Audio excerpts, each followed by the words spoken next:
in order to use the Apple USB SuperDrive with modern laptops or desktop computers that only features USB Type-C port, you will have to use a USB-C hub that features USB Type-A connection, or the USB Type-C to USB-A female adapter, because the SuperDrive does not have a user replaceable USB cable and it's USB Type-A only.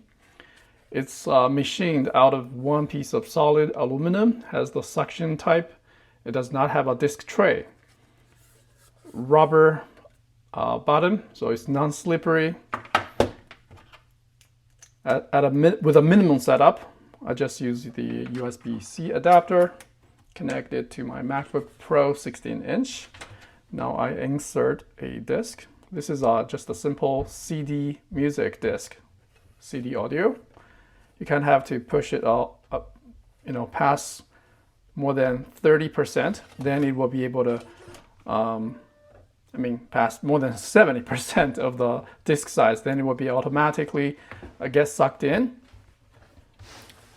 And coming back to my Apple Music app, it automatically recognizes the artist and the disk information.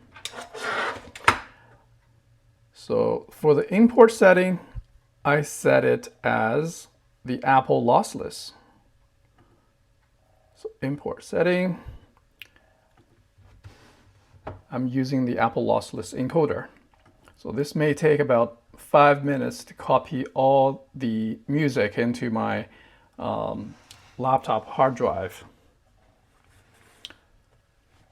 I'm actually going to stop right here, stop importing.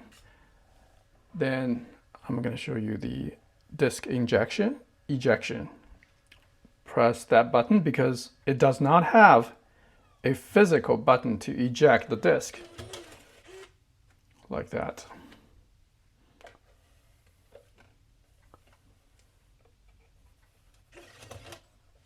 Very interesting.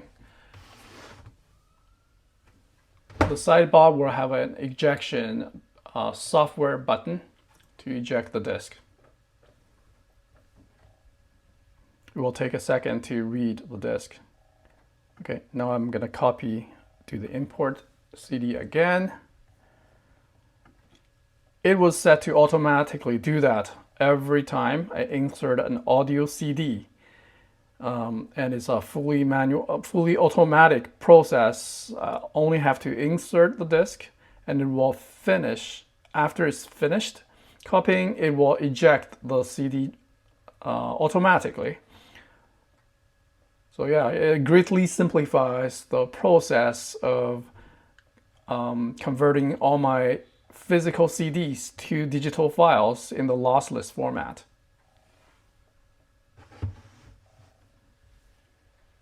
Beautiful drive, highly recommended. If you have a large CD collection, this is the way to go. Forgot to mention, it also supports DVD format.